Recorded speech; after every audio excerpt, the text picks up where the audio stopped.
As much as we'd love to live in a world where the most qualified person always gets the job and the most genuine person always gets the dates, the truth is that most of the time, the person with the best presentation and the best communication skills is the one that wins. Hi ladies, welcome back to the Feminine Universe. I am so happy to have you here. Every day, wonderful people miss out on amazing professional, social, and romantic opportunities, not because they aren't as competent or even more qualified than their counterparts, but because they can't communicate that competence.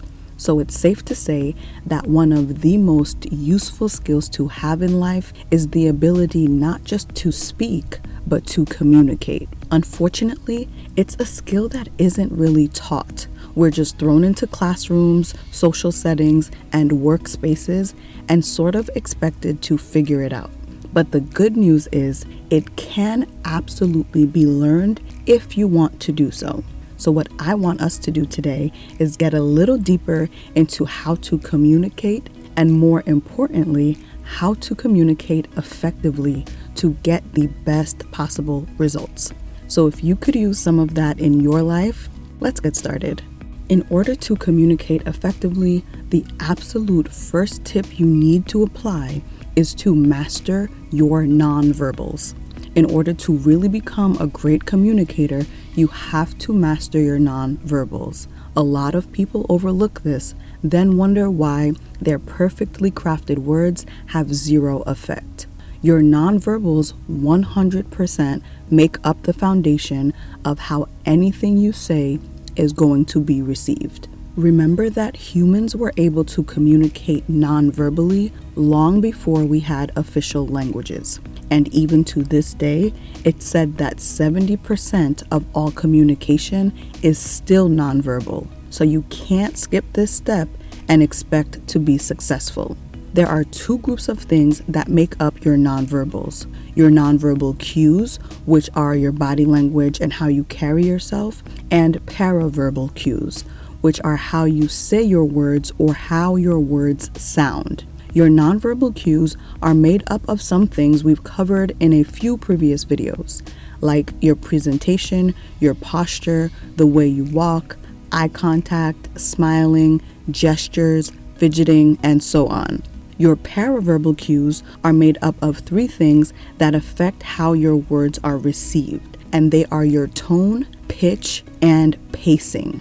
So if you're trying to give advice or tell people how to do something or improve something, and you don't even look like you know how to put yourself together, it's going to be received differently than if you look confident, presentable, and seem poised. Also, if you tell someone you want to do something or that you can do something, but your tone says otherwise, they're going to believe your tone over your words. So master your nonverbals first and foremost. The next tip is know who you're talking to. This is also known as know your crowd or know your audience. A lot of people make the mistake of approaching every person and every situation the same way. That's just not an effective strategy because different people and different settings are going to require a different approach.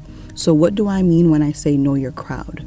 If it's a professional situation and that's the expectation, then be professional. If it's a more informal or friendly environment, then present that side of yourself. If you're addressing your boss, some kind of law enforcement or government worker, just someone who is expecting some level of respect from you, and you approach them in this very lax, overly familiar kind of way, that can come across as disrespectful, and it's really going to interfere with how your message is received. Now, if you're talking to your peers or your friends or colleagues who are on the same level as you, but you're speaking to them in this superior, bossy sounding way, you might be sharing the best idea ever, but all they can focus on is, why is she talking to me like I'm beneath her or like she's my boss? If you're talking to someone who is low income or maybe just makes significantly less than you, Equalizing language becomes much more important so they don't feel like they're being talked down to or patronized. And if you're speaking to someone who has a different first language than you, then maybe you want to avoid using several proverbs and idioms in your speech that might confuse them. On a more granular level, I'll even sometimes tweak the way I word something to a man versus a woman. People get uncomfortable when I teach this in person, but let me remind you that marketing teams are paid millions to craft messages that appeal specifically to women.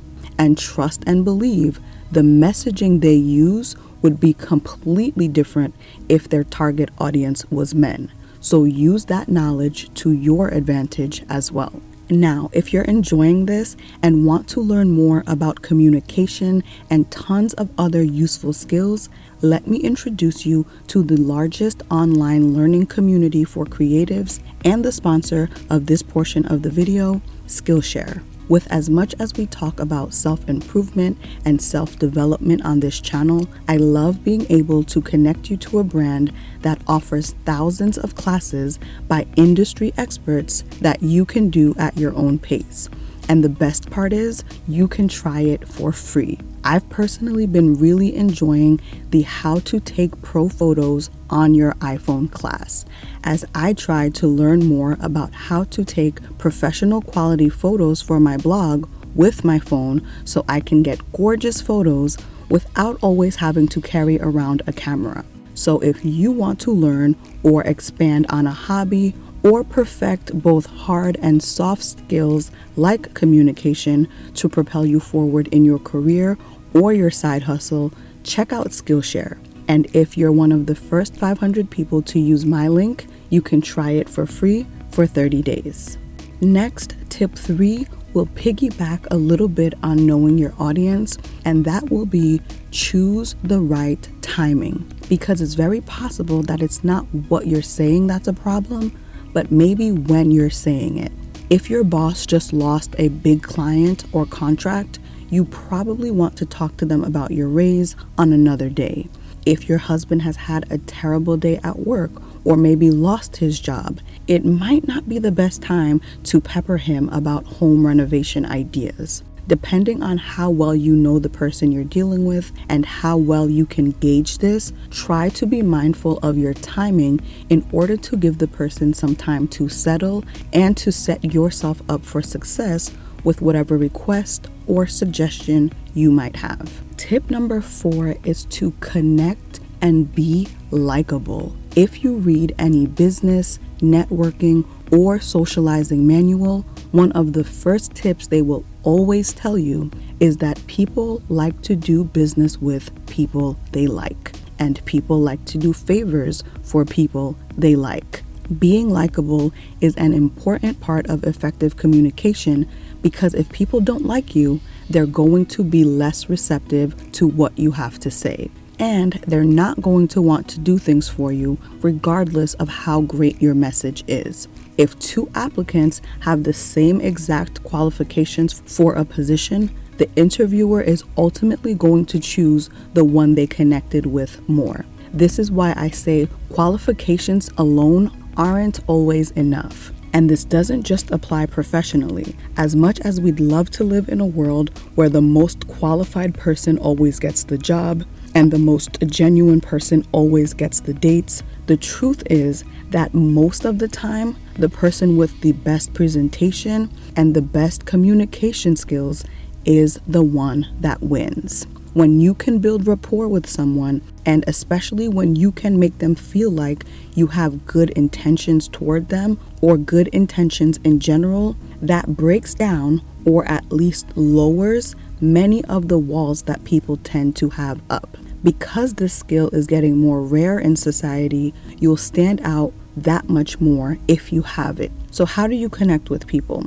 Well, there are several ways, but they all tie back to being likable in some sense. We covered some of these in the Art of Conversation video, and they are things like finding something in common, paying someone a genuine compliment, taking an interest in them or in something they mentioned, Being likable is not about people pleasing at your expense. It's just about paying a little extra attention to whoever you're interacting with. There are so many easy ways to become extremely likable that don't require being fake or compromising your integrity. There are also some things that people do quite regularly these days, sometimes unknowingly, that make people dislike them instantly and disregard anything they have to say.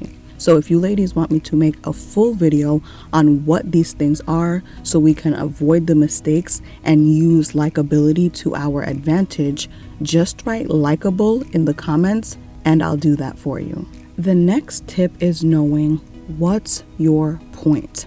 We all know someone who tends to drone on and on long after they've made their point, or someone who will spend 15 minutes talking and we still have no idea what they're talking about, what their point is, or what they want from us. In order not to be this person, you have to go into it knowing what it is that you're trying to communicate, and in most cases, you should take the quickest, most efficient way to get there. Are you talking just to talk, maybe sharing ideas with a friend? Or is this a situation where there's a message that you want to make sure is received clearly? Is there an action that you want them to take as a result of your conversation? Knowing what you're trying to say or what you're trying to get allows you to lay out your information in a cohesive way that keeps the listener's attention. It also allows you to steer the conversation back on track if it seems to be veering off in another direction. Knowing your point also allows you to craft your message according to what you're trying to achieve. So if you're giving a work review or reviewing a service, you'll want to say what was good and what, if anything, could have been better. But if someone at work does something nice for you, or your husband or child does something nice for you, but maybe they didn't do it perfectly, you might want to take a different approach there.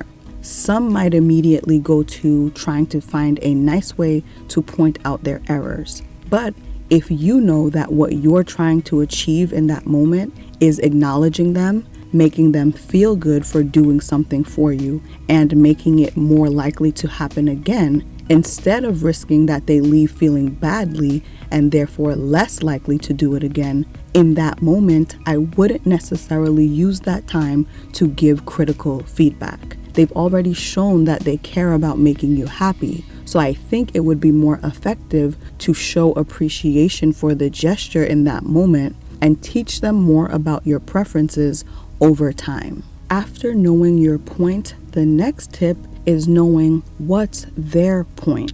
I also call this understanding their words and their why. We've had it drilled into our heads that being a good communicator is about being present and really listening to what someone is saying to you. While this is extremely important, it's also important to understand what the person is trying to communicate to you behind their actual words. In other words, don't just focus on what they're saying, but also why they may be saying it. It's about both what's said and what's unsaid. Very rarely will people just come out and say, "Hey, I need some encouragement today," or "I'm feeling insecure today," or even "I'm feeling unappreciated today." So for example, if someone is bragging, instead of just hearing the words, realize that they may be expressing a need to feel important or to feel valued. And if you can use the words in your response to communicate that you recognize their importance or that you do value them, that can go a long way toward making them feel understood and therefore being better able to communicate with them and have them really listen to you, because it puts them in the place where they're feeling like, I've been heard, so now I can listen. Tip number 7 is to convey the important information. This means give the person the relevant information for that situation. If you're on a date and someone asks you to tell them more about yourself, they're probably not looking for your work history. So if you proceed to tell them about every job you've ever had, they'll probably be a little confused. But if someone at an interview asks you to tell them more, then your professional experience is exactly what they want to hear about, not your high school heartbreak or your seashell collection. So what I mean when I say convey the important information is to ask yourself, what did this person come here to hear, or what's most relevant to them in this situation, and make sure you give them that. If you're writing a review about a product, it's fine to mention that it arrived late, but what people are ultimately here to know is, did the product work? Did the setting spray keep your makeup on or not? If you're running late for a presentation, you can detail the traffic jam later. Your team wants an ETA so they can figure out how long they need to stall until you get there. Give the right people the right information at the right time. Tip number 8 is to review and confirm. This one is quick and easy, but oh so important. It can save you from misunderstandings or falling outs, and from wasting time or making costly or embarrassing mistakes. All it requires is that throughout a conversation or at the end of a communication, you review and confirmed what was discussed or what was agreed upon to make sure you really are on the same page. And this can be done through little statements like, just to make sure I understand, if I understand correctly. So what you're saying is, just to make sure we're on the same page. So what we're doing is ... These little check-ins allow you to make sure you're actually on the same page and taking the same course of action. They'll also allow you to clear up any misunderstandings on the spot or correct any mistakes before they happen. Tip number 9 is to learn some small hacks. A lot of people avoid certain communications because they don't feel equipped or prepared. Learning a few small hacks from different sources can make you feel more confident in any circumstance. And as you get more comfortable, you can add new things to your arsenal each time. For some great small talk hacks, I have a lot of that in the Art of Conversation video. But for a few other hacks, here's one that ties back in to catching people at the right time. And that is, if you need to make the dreaded customer service call about anything from reservations to account adjustments, calling in the morning before the lunch break is usually said to be the best time to call. It's less of an uphill battle to communicate with people when they're fresh, most focused, and haven't mentally checked out for the day. Imagine trying to get a fee waived by someone who's been berated by rude customers for the last 7 hours. Another hack is, if you must give good and bad information in the same conversation, start with the bad information and end with the good. This is debated sometimes, but basically the point of this order is based on realizing that a lot of people remember how a situation ended more than how it began. So if they can walk away with good news or a good feeling, it can balance out the bad news from the beginning half of the conversation or interaction. This works best if the bad news and good news are similar in weight though. If not, just present the bad news on its own as sincerely as possible. Another little hack is the sandwich method. Simply put, the sandwich method is telling someone something good, then something bad, then something good. I don't love this one for delivering bad news per se, but I do like it if you need to give less favorable feedback or make a correction. And the last quick hack to keep from making assumptions in an interaction, or if someone says something shady and you don't want to fumble for words or for a response, just ask, what did you mean by that? Or what were you hoping to achieve with that? I can't begin to tell you how many times these simple little phrases have served me. And the final tip for communicating effectively is know when to stop. One thing that can do damage to all the great communication you've done is not knowing when to stop communicating. Sometimes you should stop because you've expressed all the relevant information you need to relay. Other times you should stop in order to let your point sink in or give the other person time to process, respond, or maybe even get back to you. Don't be afraid of a little silence. Then there will be times where you might have to realize that you've done enough talking for one sitting or for that one moment, and you can't always get everything done at once. Realize it will actually be more effective to stop for now and continue another time. In a meeting for an ongoing project, it might mean being able to say, well, that's enough for today. We'll pick this up on Monday. If you and your husband are working on a particular aspect of your relationship, after about an hour or so, simply saying, we're not going to achieve this overnight, but I think we made great progress today. Let's pick this up again next week. That can put the effort in a much more positive, constructive light. When communicating, sometimes a little silence or a little space can be the absolute cherry on top of your communication strategy. Now remember, this is not supposed to be an end-all, be-all guide. It's just a little something to get you started and to point you in the right direction to do your own research and help you develop your own communication style. Effective communication is an ever-evolving art and ever-evolving skill. But I hope this can help you stop simply talking, really begin communicating, connecting, and getting so much more of what you want in life. Until next time, ladies, stay feminine, stay focused, and have fun.